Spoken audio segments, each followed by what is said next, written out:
नमस्कार दोस्तों, आप लोगों को देखकर खुशी होगी कि हम तीनों जो है सीनियर सिटीज़न लोग बैठे हुए हैं और दादाजी हमारे जो है परिचय के किसी मोहताज नहीं हैं।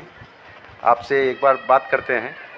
दादाजी आप थोड़ा बताइएगा, जो है आप जैसे हम लोग आप लोगों को बताया करते हैं कि English is not coming to me, तो आप लोगों को to be honest I am telling you कि इंग्लिश क्या जो है, इंग्लिश के बहुत प्रचंड विद्वान और जो है जो भी आप कहें शब्द कम पड़ेंगे। आपके बारे में आप थोड़ा बताएंगे कि आप कहाँ कहाँ पे काम किए हैं। और भाई मैं अभी फ़िलहाल तो प्रिंसिपल था बलवंत राय मेहता विद्या भवन गेटर कैलाश पार्ट 2 में स्कूल है, जो सोसाइटी चलाती है जो कभी लाला लाजपत राय ने लाहौर में बनाई थी, लोक सेवक मंडल या servant of the people society.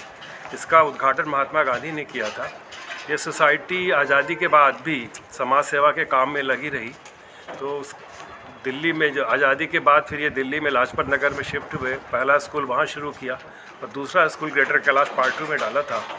वहाँ मैं 2002 में प्रिंसिपल हुआ और 2016 में रिटायर हुआ हूँ। उसके पहले मैं आर्मी स्कूल फतेहगढ़ में प्रिंसिपल रहा।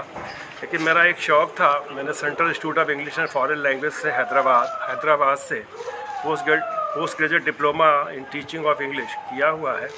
और मैं हिंदुस्तान के तमाम सारे प्राइवेट स्कूल्स में, जिसमें दिल्ली का GD गोयनका भी है और आपके उधर उत्तर भारत तक और आपके उत्तर प्रदेश का जो गोंडा बस्ती और ये वाला आजमगढ़ वाला है, वहाँ पर भी हमारी बराबर वर्कशॉप्स होती रहती हैं, जहाँ मेरा मुख्य विषय होता है फोनेटिक्स एंड स्पोकन इंग्लिश और करंट इंग्लिश ग्रामर।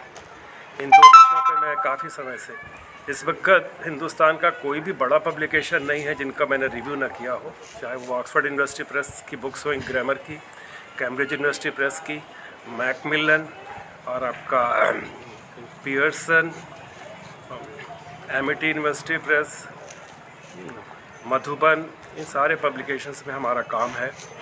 और आज भी चूँकि कोरोना हो गया, स्कूल्स में बच्चों का जाना बंद हो गया, टीचर्स का भी जाना बंद हो गया, तो वर्कशॉप नहीं थे, तो मैंने सैम्पल रिव्यू किया पब्लिकेशंस का और उनको बताया कि आप अपनी अपनी बुक्स में कैसे इम्प्रूवमेंट करें। आज सहयोग से आलोक दीक्षित से मुलाकात हुई। मैं तो किसी और पर्पज़ से यहाँ बैठा हुआ था, लेकिन इसे कहते हैं डेस्टिनी, या हम हिंदी में प्रारब्ध बोलते हैं। आपको भी ज्ञान और विज्ञान का काफ़ी शौक़ है, तो मेरी भी इच्छा हुई कि आज इनसे बात करें।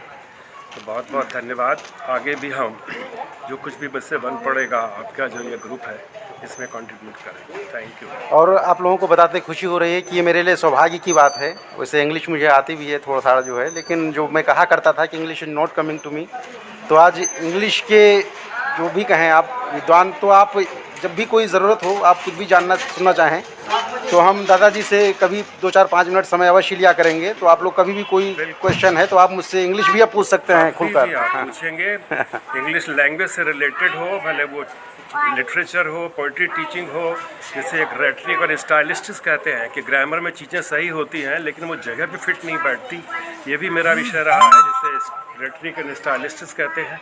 फोनेटिक्स में क्या है कि जो हमारी हिंदी साउंड्स हैं उससे इंग्लिश की साउंड्स बहुत सारी साउंड बिल्कुल अलग है, लेकिन हम लोग उसको हिंदी स्टाइल में ही बोलते हैं।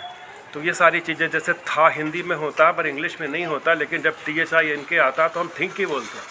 जब इंग्लिश में ये साउंड जो है ये हवा के साथ निकाली जाती है, जैसे सा माने फ्रिकेटिव साउंड होती है, प्लोसी साउंड नहीं होती, चिपका के नहीं निकाल सकते जबान को। तो ये छोटी छोटी बातें मुझे बतानी होती हैं टीचर्स को, तो उनको भी लगता है कि उन्होंने PhD भी किया, इतने सालों से पढ़ा रहे हैं, उनको तो पता ही नहीं था, है ना। जैसे आपका जो ओ साउंड है ना, वो हिंदी में होता ही नहीं है, और ओ साउंड जो होता है वो इंग्लिश में नहीं है, उसकी जगह एक वॉवल ग्लाइड है, दो साउंड को मिला के साउंड अंग्रेज निकालते हैं या ब्रिटिशर्स और अमेरिकन, औ तो वो कभी भी ओ नहीं बोलेंगे, रोड नहीं बोलेंगे, बोलेंगे रोड, सोल, इस तरीके से। तो ये छोटी छोटी बातें मैं टीचर्स को बताता हूँ, तो उनको लगता है हमारा तो पूरा जीवन निकल गया। और हमने इसका विशेष प्रशिक्षण दिया है central institute of English and foreign languages Hyderabad से, और इस फील्ड पे मैं काफ़ी समय से काम कर रहा हूँ।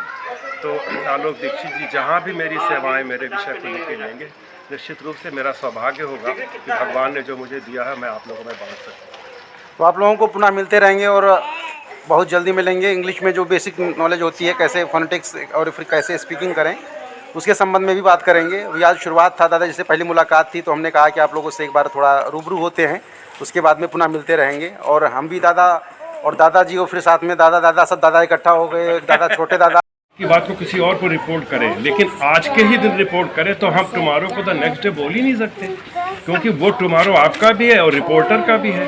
तो जब स्पीकर और रिपोर्टर का टुमारो, यस्टरडे, दिस एक ही होता है तो कभी भी इनडायरेक्ट बनाते समय दिस का दैट नहीं हो सकता, टुमारो का द नेक्स्ट डे नहीं हो सकता, यस्टरडे का द प्रीवियस डे नहीं हो सकता, कुछ भी नहीं हो सकता। क्योंकि आप और दोनों, ये तो तभी होता है जब हम मान के चलते हैं कि रिपोर्टर ने वो बात काफ़ी दिनों के बाद, 2-4 दिनों के बाद रिपोर्ट की, तब हमें कहना पड़ता है कि दिस का दैट, यस्टरडे का द प्रीवियस डे। लेकिन यदि मान लीजिए आज हम कोई हमसे आप करें और आज हम इस बात को किसी और को रिपोर्ट करें, तो आपका यस्टरडे और हमारा यस्टरडे एक ही हो गया, तो यस्टरडे का द प्रीवियस डे कर ही नहीं सकते। वो तो केवल तभी कर सकते हैं जब वो हम कहना चाहें कि 4 दिन पहले बात हुई थी, है ना, आज मान लीजिए 11 तारीख है और 5 को 4 तारीख की बात कहेंगे तो कहेंगे 4 का जो तब प्रीवियस डे माने 3 की बात हुई थी। तो ये बड़ा कन्फ्यूजन है, क्योंकि बुक्स में ये लिखा नहीं होता, वो सिंपल ये लिख देते हैं यस्टरडे। लेकिन ये जो डायरेक्ट इनडायरेक्ट नरेशन है, नरेशन का मतलब स्पीच है, इसका लिखी हुई बातों से कोई लेना देना नहीं। It is related to speech, not written English, spoken English. And in the speaking, यदि आज आप हमसे कोई बात करें और आज हम अपनी वाइफ को रिपोर्ट करें, हम राजीव की बात यस्टरडे को कह दें द प्रीवियस डे, ये तो बड़ा कन्फ्यूजिंग हो जाएगा, क्योंकि हमें तो ये बताना है कि बात जो है वो 10 तारीख की ही थी। तो 10 तारीख में, यदि 11 तारीख में रिपोर्टिंग हो जाए तो 10 तारीख यस्टरडे आपके लिए भी है, हमारे लिए भी है। इसलिए अच्छा, ये जो चीज़ें स्पोकन इंग्लिश से रिलेटेड हैं, उसको रिटन इंग्लिश वाले समझ ही नहीं पाते। अब ग्रामर की बुक रिटन इंग्लिश की बुक होती है, स्पोकन इंग्लिश की ग्रामर चलती है जो एक्चुअल हमारी स्थिति है। तो इसलिए यस्टरडे का द प्रीवियस डे हम नहीं कर सकते। यदि 11 तारीख में 10 तारीख का यस्टरडे है और 11 की बात 11 को ही रिपोर्ट की जाती है, तो 10 तारीख यस्टरडे में यस्टरडे ही रहेगा।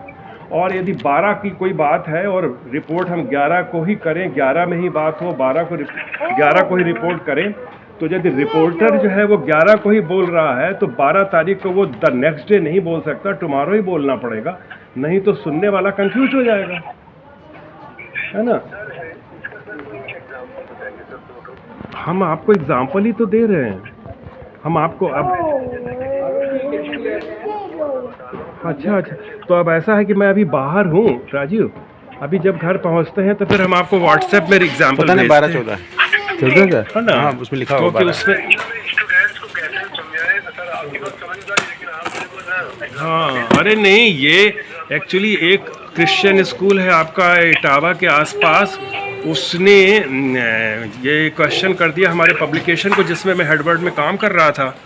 तो उनको करीब हमें 6-7 दिन बराबर इन सब चीज़ों के एग्जाम्पल देने पड़े। फिर अल्टीमेटली फिर उन्होंने, कोई फादर थे, फिर उन्होंने एक्सेप्ट किया कि यदि रिपोर्टिंग, भाई दो डायरेक्ट इनडायरेक्ट में 2 लोग होते हैं। एक स्पीकर होता है जो पहली बार वो बोलता है, फिर उसी बात को जिसने सुना होता है रिपोर्टर बोलता है।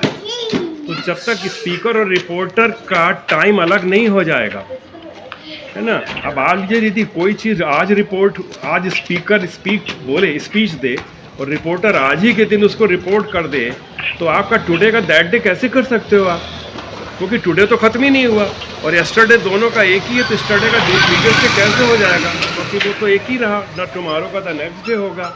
तो ये बड़ी इंपॉर्टेंट बात है जो मुश्किल से किसी किताब में मिलती है, क्योंकि मैं तो लगातार वर्कशॉप करता हूँ, तमाम तरह के क्वेरीज आती हैं, तो मुझे तो बड़ा टच में रहना पड़ता है, पूरी अमेरिकन ग्रामर और ब्रिटिश ग्रामर, तो ये सारी बातें आती हैं। लेकिन बहुत बड़ा कन्फ्यूजन है, क्योंकि सारी बुक्स ने लिख दिया है कि नाउ का देन कर दो, दिस का दैट कर दो, दीज का दोस्त कर दो, यस्टरडे का द प्रीवियस डे कर दो या डे बिफोर कर दो। ऐसे नहीं होता है। यदि आज 11 तारीख है और आज ही स्पीकिंग होगी और आज ही रिपोर्टिंग होगी, तो कभी भी यस्टरडे का द प्रीवियस डे नहीं होगा, टुमारो का द नेक्स्ट डे नहीं होगा, टुडे का दैट डे नहीं होगा। और यदि कोई चीज़ दिस बुक यदि आपने कहा किसी को और वही बुक लेकर के मैं रिपोर्टिंग करूं, तो अपने हाथ में जो बुक लिए हूं उसका दिस का दैट कैसे कर दूंगा।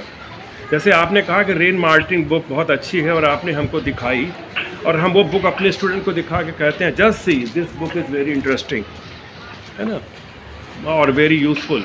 तो ऐसा है कि इन सब चीज़ों को हमें प्रैक्टिकली ध्यान रखना है कि जब हमें बोलना है तो सुनने वाला कंफ्यूज ना हो। हाँ, तो हम आपको एग्जाम्पल घर में पहुंच के देते हैं। हाँ, काफ़ी एग्जाम्पल